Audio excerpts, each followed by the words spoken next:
How do you top your love for your cat? With a cascade of decadent savory gravy over a mouth-watering mousse pâté. Fancy Feast gems. 2 gourmet pâtés in one convenient pack.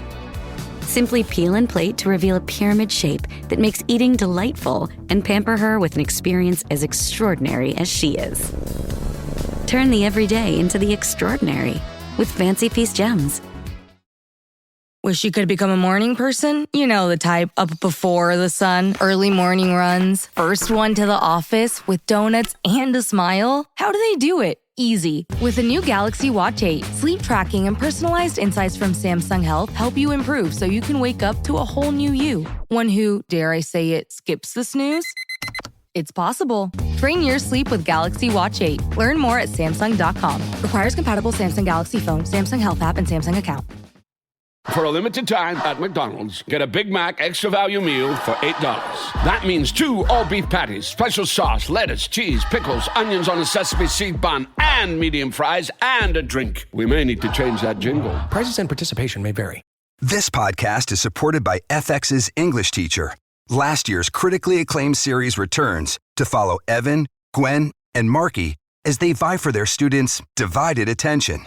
See why Cosmopolitan called its premiere season a masterclass of comedy, while Glamour raved it's the year's funniest and most heartwarming new comedy series. FX's English Teacher, all new Thursdays on FX. All episodes now streaming on Hulu. This episode is brought to you by Nespresso and Samra Origins by The Weekend Coffee Collection. Introducing Samra Origins. My collaboration with Nespresso is a connection to my roots, to my mother, Samra. Coffee that hits the right notes. It transports you. Crafted with unique notes and bold soaring flavors. Experience a taste that moves you. Nespresso and Samra Origins. Discover more at Nespresso.com. Tom, favorite recipe cookbook? This might be sucking up a little bit, but Dale Talde is Asian American. I got to check it out. Went to Kobaya at his restaurant Talde in Miami Beach, and he was there, and it was just awesome. I love the little stories that he includes in his cookbook. So yeah, that one's awesome. For me, Travis Lett's Jelena cookbook.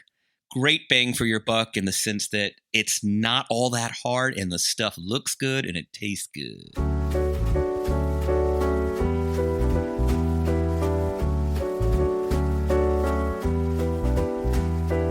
This is Pack Your Knives. I'm Kevin Arnovitz. And I'm Tom Haberstroh. Tom, down to 7, best of 7. We've got ourselves a ball game. Really interesting week. I thought the challenges were stuff I hadn't seen before. The standings are tightening up between your team and my team.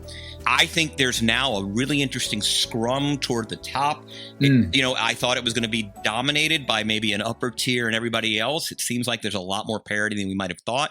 I want to get your thoughts to kick us off. I felt the same way about Gabe and Shota. At the beginning, we kind of see that they were pegging Sarah as a front runner, as someone who was going to win this whole damn thing. And now that she's out and in Last Chance Kitchen, things start to thin out. It looks like Gabe and Shota have separated themselves. But this episode, I felt like I knew there's got to be a twist because I was pretty bored after we'll get to the elimination challenge. I was kind of pretty bored with the recipe idea. It didn't really strike me as very top chefy, and I knew there had to have been a hitch. Forgetting about the elimination challenge for a second, from the top, it was awesome to see Fred Armisen and Carrie Brownstein from Portlandia. Even though I don't watch the show, I know Fred from SNL, and it's one of those shows that I got to get into, Kevin. Did you watch Portlandia? I did. I watched, I'm not a junkie, but I have some favorite sketches. The Did You Read sketch. Hey, did you guys read that thing in the New Yorker last month about how golf is an analogy for marriage? I did. Mm-hmm. I did read that. Did you read the thing in McSweeney's? It was comparing CD tracks and album tracks. Did you read that? Yeah. Did you read that thing in Mother Jones about eco chairs and eco ways to sit? I did. Yeah. I did. Did you read that thing in Spain about all the festivals? Did you read that thing in Pace? It was about the National. Oh, I saw that. Did you read that thing in Dwell about all the mid-century houses? Yeah. Did you read the New York Times? Yes. New York Observer? Yes. Washington Post? Yes. Wall Street Journal? Of course I read it. Did you read that steampunk article in Boing Boing? I did not like the end of it. Did you read that skywriting over the Willamette River? Yes. Did you read the fortune cookie? Yes. From last night? Yes. Did you read it? Yes. There were 2. Yes. Did you read that thing that guy wrote in the sand on the beach? Yeah. Did you read the Portland Mercury? Yeah. Did you read the Willamette Week? Yeah. Did you read the Seattle Stranger? Beginning to end. Did you read the SF Weekly? I loved it. The Harvard Lampoon? Well written. Did you read Mad Magazine? I did not not like the end of it. Did you read Kathy? That was cute. Did you read Family Circus? Sure. Did you read Calvin and Hobbes? Sure. Did you read the Boston Globe? Sure. Did you read the Washington Blade? We read it together. Did you read? Uh-huh. Did you read? Mm-hmm. Did you read? Of course I did. Did you read? I read it to a friend of mine. Did you read the closing credits of that movie? Yeah, did you read that book? Did you read it? Did you read the Bible? Did you read it? Did you read it? Did you read it? Finger writing on the window? You did? Because I did. Did you know? Hey, Maggie. Hey, Maggie. Did you guys read the new Portland Monthly? And I thought actually for a second they might do a variation of Did You Read, which is two hipsters sitting around a Portland coffee shop kind of in quick succession. Like, did you read that cover story in The Atlantic about the da-da-da? Did you read the New York Times book review about da-da-da? It's just like that's sort of one-upsmanship that happens when two hyperliterate people who want you to know that they're hyperliterate. And so I thought we were going to say to, have you eaten at blank? Have you eaten at blank? Did you eat? Did you eat? Did you eat? I thought we were going to get a little bit of that. That would have been great. Yeah, I'm a Portlandia fan. Like reality has imitated art recently, and this was a fun a celebrity appearance, as celebrity appearances go on Top Chef. They did kind of like a vintage retro hipster challenge. I didn't quite understand what that meant in terms of hipster food. Like, is mac and cheese a hipster food? Is like throwbacks? I guess PB&J, is that a hipster food, Kevin? Yeah, I mean, this was one of those. Do you know it when you see it? I wasn't sure of the parameters of the challenge. Like, it was a little strange. Like, there were varying interpretations. One interpretation was, oh, I'll cook something vegan. That's kind of Portlandy. Yeah. One was, I'll cook something ironic retro, sort of all-American tomato soup and grilled cheese, or in this case, just tomato soup. That's sort of Portland hipster. And then there were those who were just like, oh, the challenge is you're giving me these shitty cookware and these bad ovens. The fact that I can even make this dish in your shitty appliances means that I have cleared the bar for the challenge itself. So I think that there were varying interpretations of what exactly this challenge was, which, muddied it up, I guess, a little bit. It wasn't, I don't think, the most innovative challenge, quickfire challenge they've ever thrown at chefs. But it produced some interesting food, and if anything, I think it was a decent measure of where these particular chefs are in the competition. And it wasn't lost on me that, sort of the two up front, the two top and the three bottom, in some respects, not entirely, were reflective of the show's standings in general. 100%. I thought the same thing. And actually, Dawn from the beginning was just saying how this is her playground. It's like the old school vintage appliances. She said she had 20 of the 30 different tools there, or the chef chef appliances in there. So she felt like that part of this was in her wheelhouse. And then secondly, she's a big Portlandia fan. So there was this whole, Dawn was in her element, and it really showed out in her dish where she did the cornbread and pancetta. They said it was so fun, a joy to eat. And the fact that she baked that bread like in the oven in 30 minutes, conceived the dish. You could tell that they were just ecstatic about that dish. Yeah, and it's funny. Fonio is not something I have seen or even heard about since I took a trip to West Africa.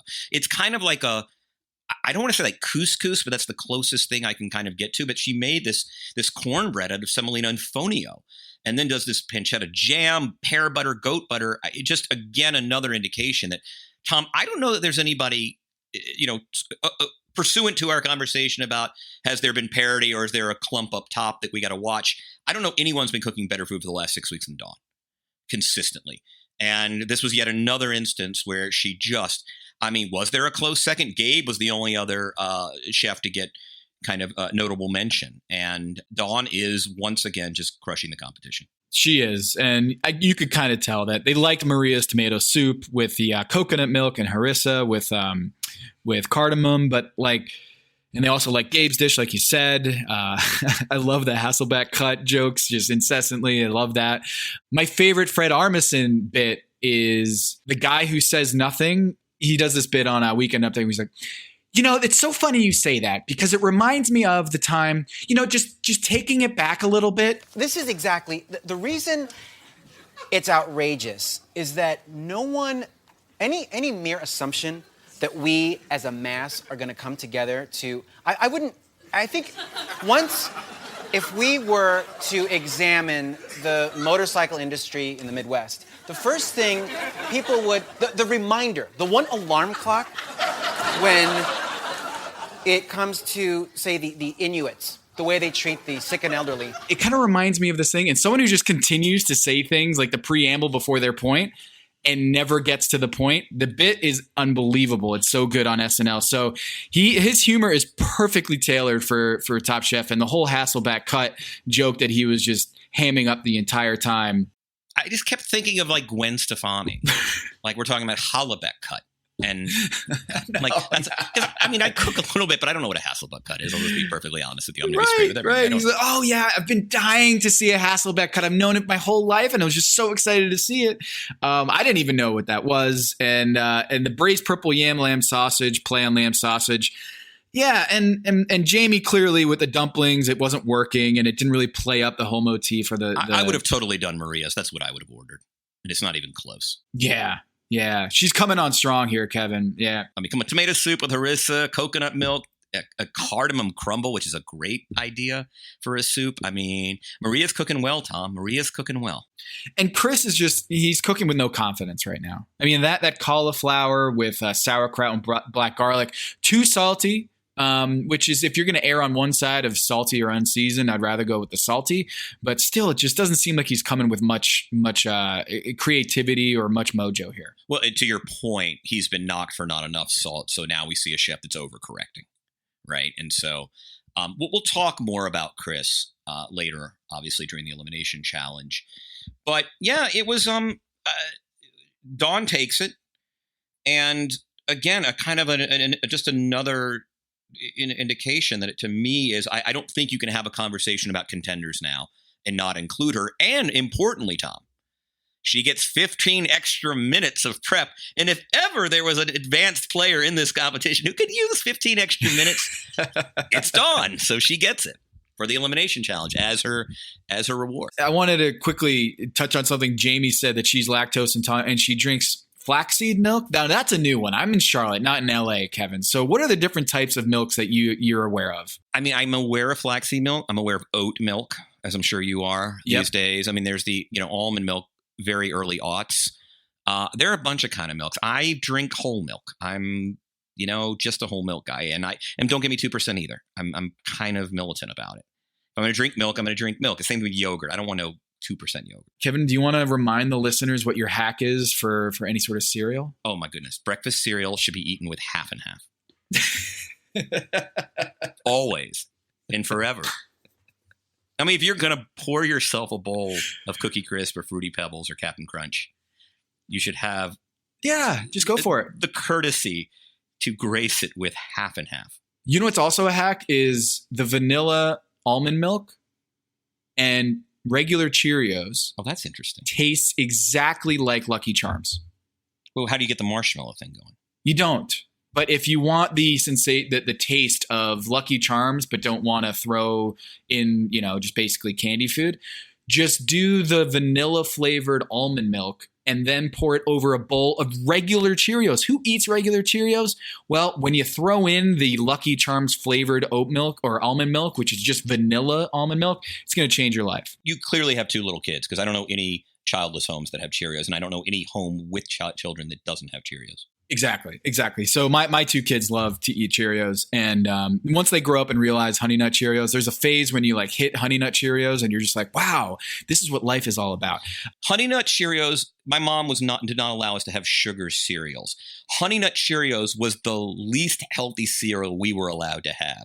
That was the entry, the gateway cereal. Occasionally Golden Grams. Golden Grams was a special occasion once in a blue moon. But in terms of everyday cereal, the sugariest cereal we were allowed to have that still passed the Ellen test of this is quasi-healthy was Honey Nuts Cheerios. Yeah, it's got nut and honey. Come on, it's healthy basically, right?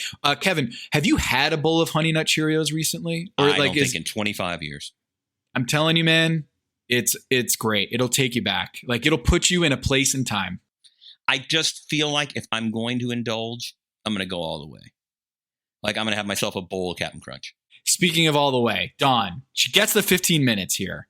And I didn't even notice. Maybe they did an edit and we didn't notice, but it didn't seem like she even needed the 15 minutes because she's just rolling that much. The elimination challenge prompt is Dale Talday and Richard Blais come out, and Richard Blais showing those guns. They say, write a recipe that can be replicated in 90 minutes.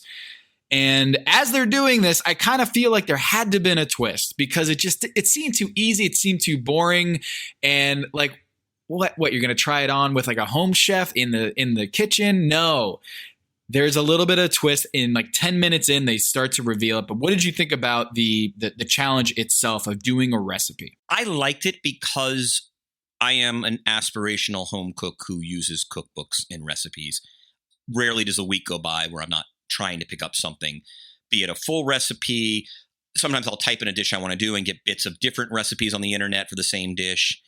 And so I kind of like this. And honestly, one of the things I love about the Jelena cookbook is it's very explanatory. There are times where you print out a recipe or you don't print it out or you have it on your iPad or whatever it is. And it's like, oh man, do you mean I drain it first or do I drain it second? Like it is just frustratingly non-specific in its direction. There is a lack of clarity. And so I kind of dug this because it was like, yeah, like prepare something cool that I can replicate. That's much of what I do in my kitchen. So like as a home chef, I kind of like this challenge. I realized I didn't have a lot of the bells and whistles of some other challenges, but I liked it for that reason. I really like the challenge. Like after they brought in the whole Top Chef alums are going to be preparing the dish, it made so much more sense. And comparing the two, it was kind of like a choose your own adventure. Like I really dug that. The fact that you could compare the two dishes, one recipe, two different dishes, two different chefs. Let's see what happens. I really enjoyed that. And I think it does remind me of like when you ask Steph Curry, like, what were you thinking on that final play? He doesn't give you a very interesting answer because a lot of times these savants or these chefs or these elite basketball players, they don't really know what's happening or they can't recall why they're doing certain things. And so asking a chef is kind of like asking Stephen Curry to like take me through that play and all the different steps, like each progression of that play. Sometimes you get a really good answer, but oftentimes they'll miss a lot in there that you as a fan are like, yeah, but how did you know to cross the ball behind your back? Well, I just know. So for this, there was a lot of moments where the chefs just kind of knew what to do and forgot to write it down because it was just, they take for granted how good they are as chefs. So I thought that was good. And it also showed, Gabe and certain other chefs on this one have experience doing these recipes. And it's almost like a secret power in this competition. And now that cookbooks are becoming such an essential part of being a celebrity chef or a famous chef or a successful chef, it is part of the repertoire of being a top chef now. Yeah. And to your earlier point, you also got to see a little window into the chef's personalities, right? Because, for Gabe, well, he's a more methodical cook. Shota is precise in his preparation, but not a guy who thinks in terms of, component parts as 4 ounces of this, a half a cup of this, yada, yada. Maria is has this sort of hominess, right? And it's 6 pounds of meat or 5 pounds of meat for 6 people. Well, yeah. And which is kind of a little bit how I cook. Like I'm just terrified of running out of protein for myself or anybody else, right? Like I always cook for at least 80% more of the crowd I'm getting. And so it was interesting. And Byron hilariously apparently did a doctoral dissertation on steamed bass that was as meticulous as it was flavorless. 19 ingredients for the seafood broth or whatever, man. That wasn't even all that interesting, right? That's the sad part. And you also got to see kind of Dawn's brilliance. I mean, I know she didn't finish on top, but I thought Blaze said it well, right? You get a protein, you get a veg, you get a sauce. And that's kind of what I'm looking for as a home chef. Like I want to impress my guests. I want to, please my partner. It's just I want to give them a full plate of food that looks, if not restaurant quality, at least has the patina of restaurant quality. And that's what I want. It's one of the reasons I love, it's one of the reasons I love the Jelena cookbook, right? Like I'm getting that. I'm getting the, I'm getting the kind of roasted chicken with the smoky kale on one plate.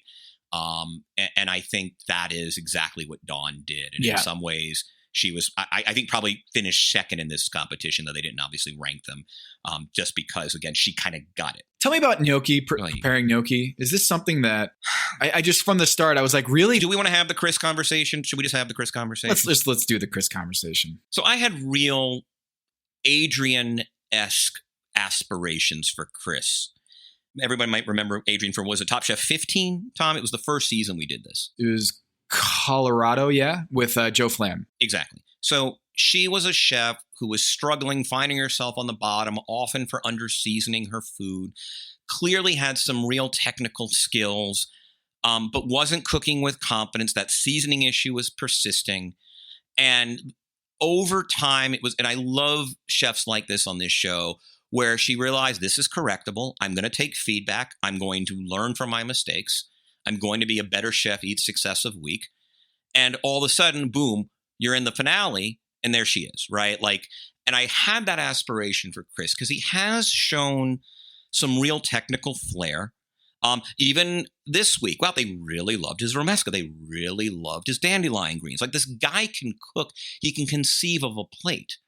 Hello, listener. It's producer Mays here to talk to you about Kindred. Now, close your eyes like Owen Wilson during a job interview and imagine a way to travel that feels personal, comfortable, and connected without the price tags and the sterile feelings of hotels or short-term rentals. Now open your eyes and stop using your imagination because Kindred has made it very real. That's exactly what they do. Kindred is a members-only home swapping network. It's not a hotel. It's not a short-term rental. It's a smarter way to travel where each stay feels like home. Here's how it works. With Kindred, your home is your ticket. You earn credits by hosting fellow Kindred members, and then you use those credits to stay in over 220,000 homes in more than 100 cities worldwide. There are no hotel costs or rental fees, just the credits that you've earned. Every stay comes with white glove service, 24/7 trip support, and $100,000 in host protection. Make it easier for you to travel and enjoy yourself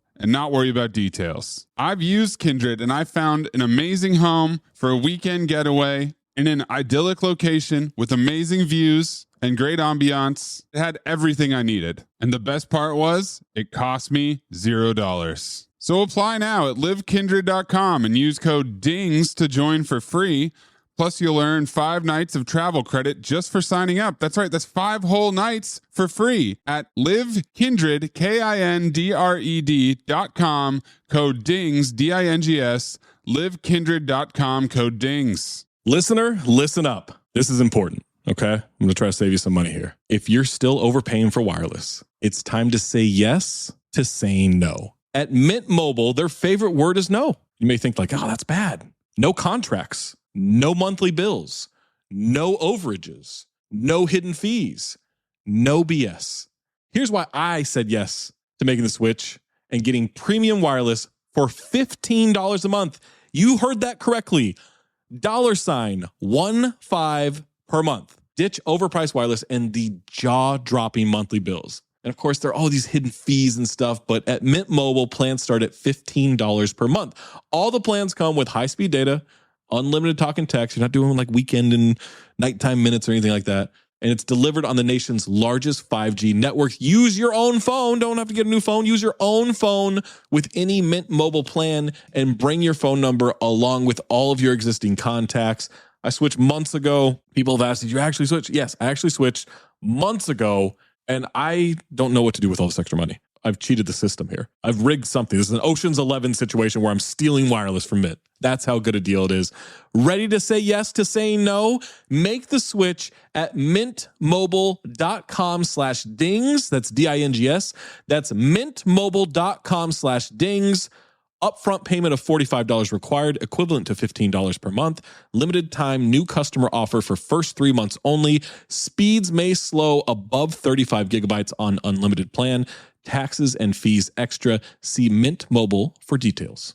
Hello, listener. It's producer Mays here to talk to you about Quince and their cookware. Cooler nights mean cozy meals at home, and Quince's cookware has made fall cooking so much more enjoyable. Their pieces deliver the quality and performance of luxury brands, but at a price that makes sense. And they look gorgeous on the stovetop, too. No matter what item you need to complete your kitchen, Quince has you covered. With 5-ply stainless steel pots and pans, nonstick skillets, chef-quality knives, and even ceramic bakeware, which is perfect for cozy casseroles or Sunday roasts. And when you look at these prices, you might think, how is Quince doing this? How do they deliver high-quality items similar to high-end brands that are half the price? Well, let me tell you, they partner directly with ethical top-tier factories to cut out the middlemen and pass the savings on to you. And it's not just cookware. I got myself some bath sheets. That's right. When you're a tall man, you have to use bath sheets, not bath towels from Quince.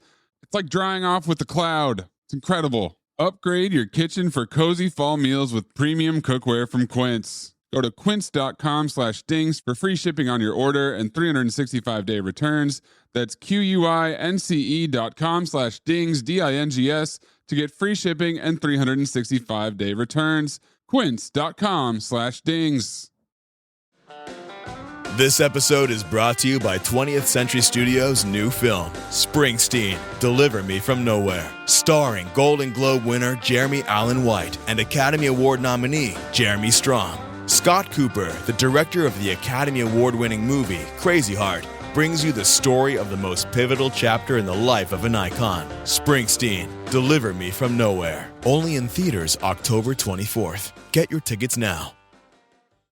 The family that vacations together stays together. At least, that was the plan. Except now, the Dastardly desk clerk is saying he can't confirm your connecting rooms. Wait, what? That's right, ma'am. You have rooms 201 and 709. No, we cannot be 5 floors away from our kids. The doors have double locks. They'll be fine. When you want connecting rooms confirmed before you arrive, it matters where you stay. Welcome to Hilton. I see your connecting rooms are already confirmed.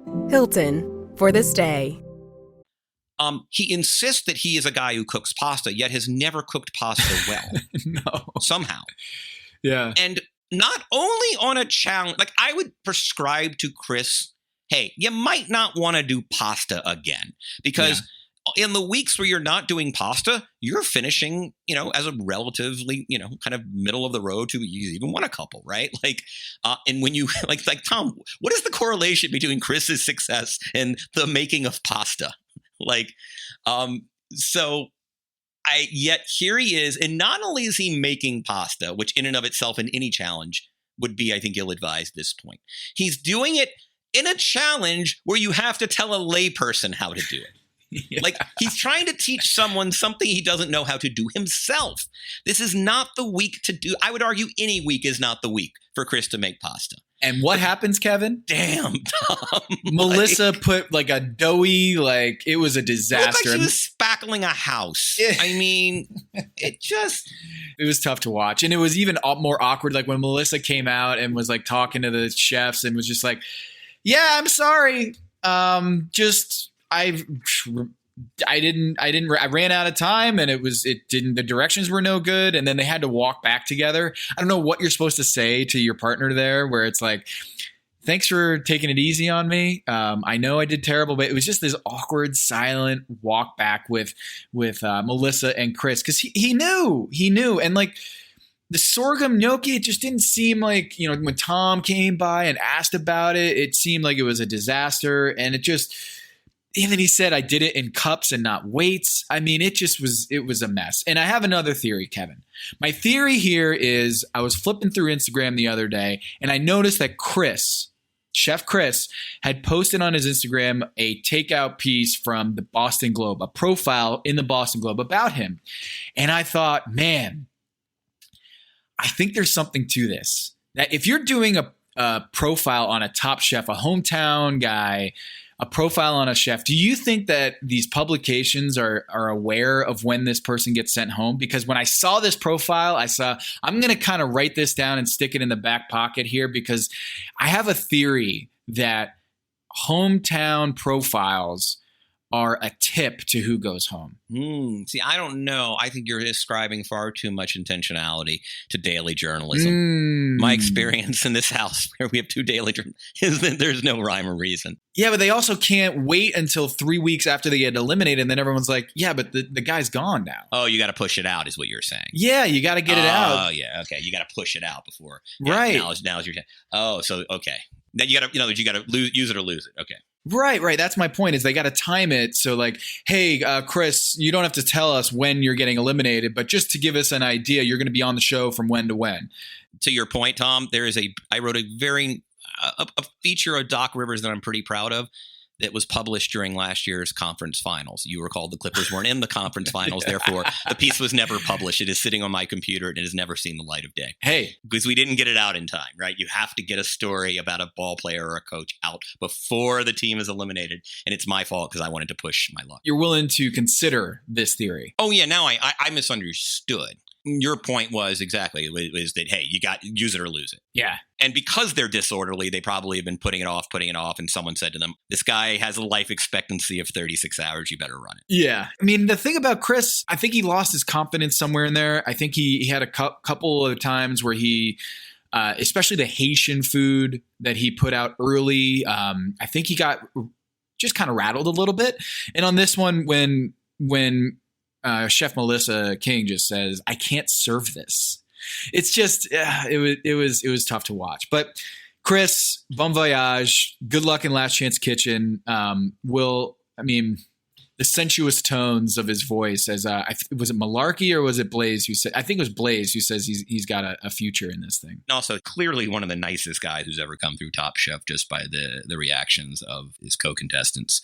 But yeah, there is a parallel universe where he does not cook pasta on this show like everybody else. And he's doing fine. Yeah. He apparently nailed his other components. So that was that. You want to talk about Byron while we're on the bottom? Yeah. The striped bass dish with the never ending recipe. It looked beautiful. And replicated very, very well. Mm-hmm. But just didn't taste like anything. I thought Tom and Blake kind of made this important point, which is, and I have had this happen a couple times with recipes where it's like, it's really ambitious and you're going to kind of stretch yourself as a home cook. There's a lot to do. Also, I kind of look at how much mess am I going to make? Am I going through like 3 mixing bowls and 2 pots and a baking sheet? Like how much elbow grease is going to be required for me to make this dish, right, at home? Now, if it's going to be awesome, I'll do it. And then there are dishes where you say, hey, I don't need a lot of fuss tonight.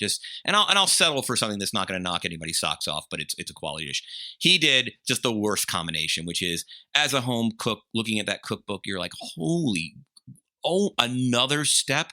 Wait, I've got to do what? I've got to take a Q-tip and put it up the rectum of a chicken. And then like it's just really, it's just so extensive. And then you get it on the plate and it's like, wait, I have to hear more about this. You've had that on a bullet point on a recipe? But but there's some crazy stuff you have to do. Like go get coals and put them in this papyrus. It's like, no, I don't have that. And if you're going to make me do this, I don't have cactus in the house, man. In addition to the fact that it was tasteless, what seemed to aggravate them so much is what aggravates me, which is, wait, I did all that for this? For this? And contrast that with Maria, who is just like, just throw it all in a pot. Throw it in a bowl and voila. And her only mistake was that just volume. And guess what, Kevin? I want to eat at Maria's table every single night. Oh, yeah. I want 5 pounds of meat. They said, 5 pounds of meat for 6 people. I'm like, yeah, I eat 16 ounces of meat. I mean, that's 14 ounces, right, Tom? The number changed. I think it was 8 pounds for 6 people, and then it kind of wobbled every. But you know what? I'd rather too much than too little. I will eat 21 ounces of meat any day of the week when I'm eating meat. And Kristen's just amazing. She was so funny. Kevin, I got to say, having these Top Chef alums replicate these dishes and just go back into the kitchen without any sort of like stress or pressure was awesome. I love watching them interact, and Gregory and Kwame and Melissa and Kristen. I gotta believe that Dale and Amar and Carrie are watching this episode and kind of are a little jealous. Yeah, I know. It looked like a fun time. The other bottom was Jamie, who did her sweet on soggy. By the way, I do love foie gras with kind of compotes and like a brioche foie gras sandwich. It can be really nice. So I suspect that was a fun guilty pleasure that didn't pass the technical smell test for those particular judges, but that you and I might secretly kind of get in there and be like, you know what?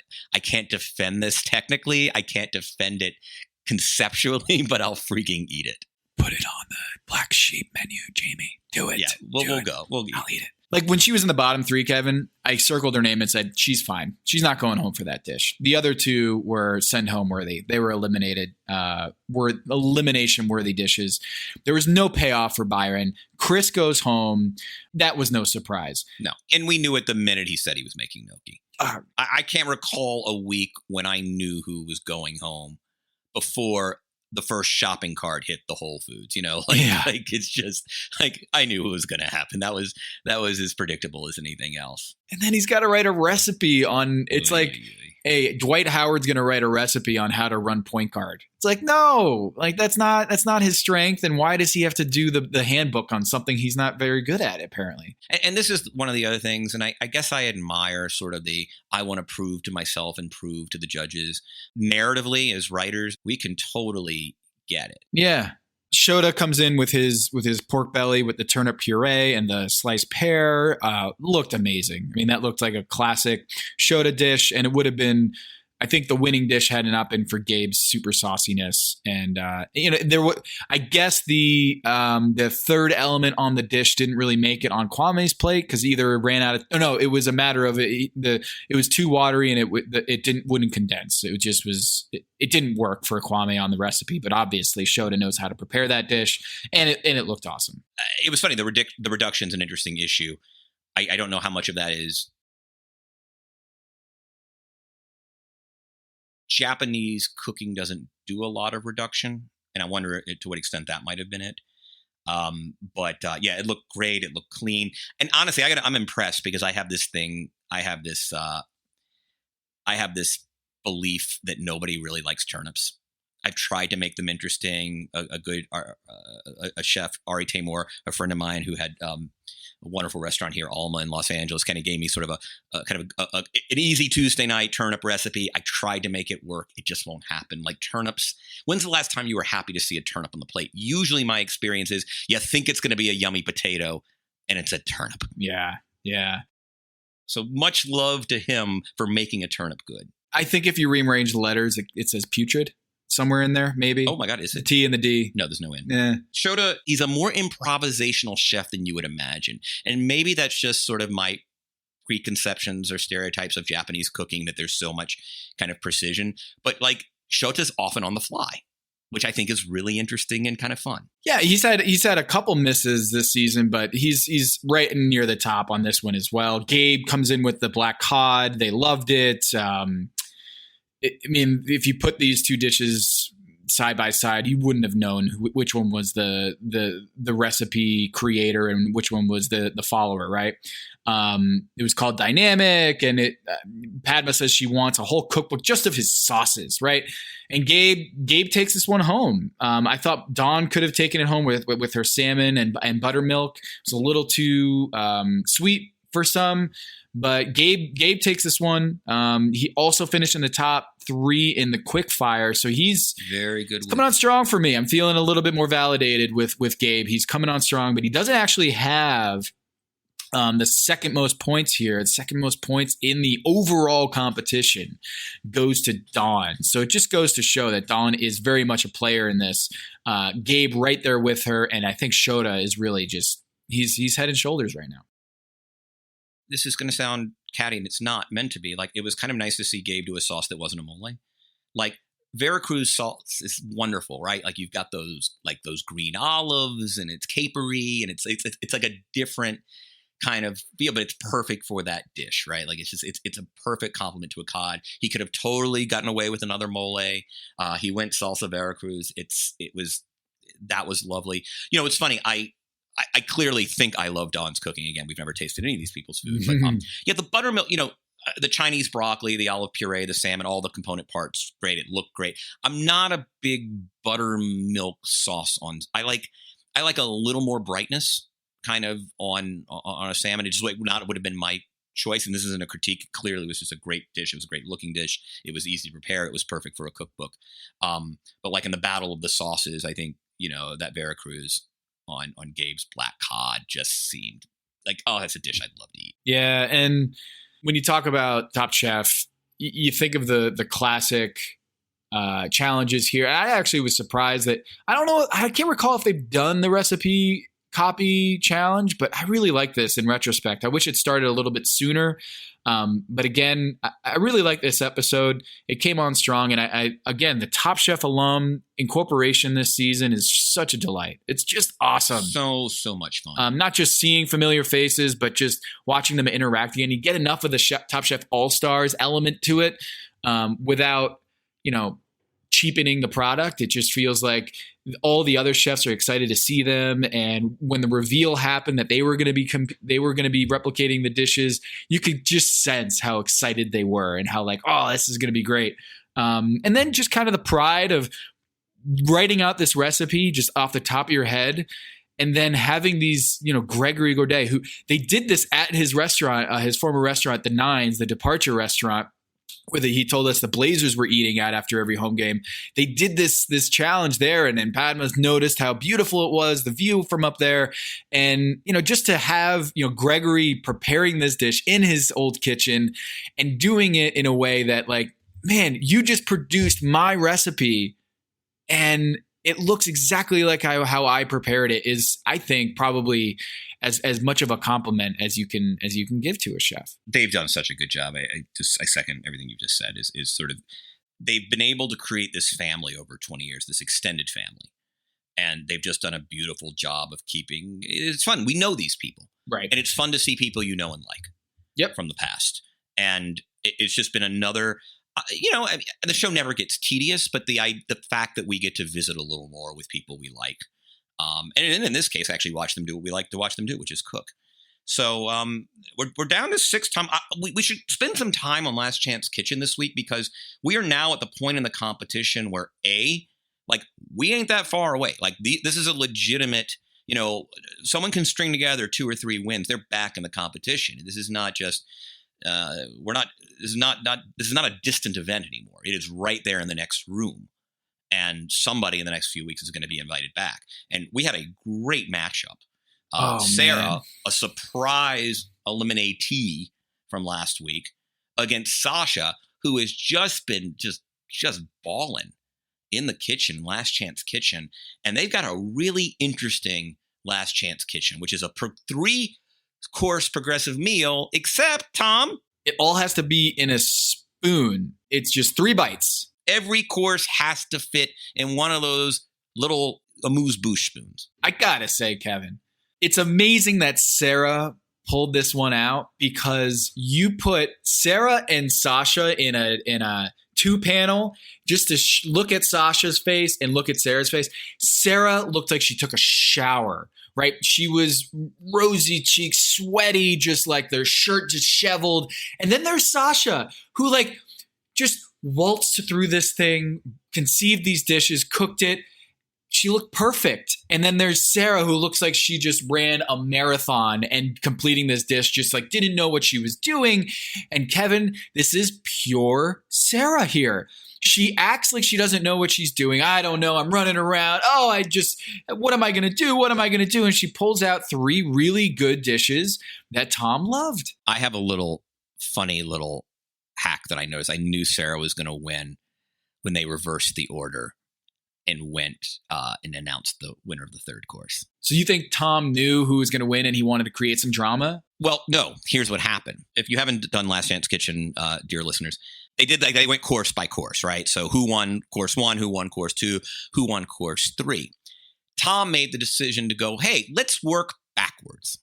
Well, the reason you work backwards is if the person who wins 1 and 2 are the same people. So you go backwards, so you get each of the contestants winning one of the first 2 courses. And then I knew the 3rd course was going to be Sarah because she won 2.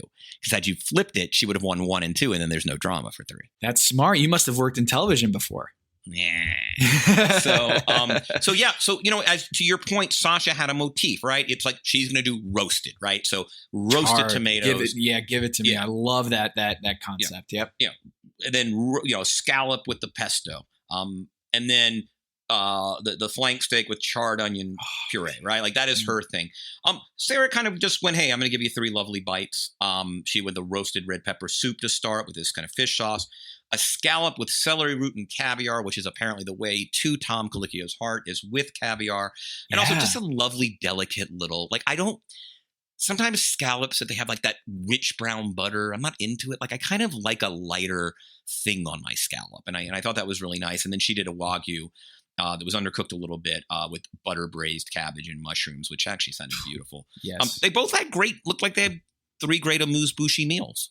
Yeah, and I would be really upset for either of these chefs to go home. I love Sasha. I thought she was just amazing on this show. I would like to see her back. She's someone like in a Jen Carroll that I think she should just be a lifer on Top Chef because she's really fun on camera and she is really talented on this show. So and there's good energy. She's like, it's fun to hear her have fun conceiving and executing ideas.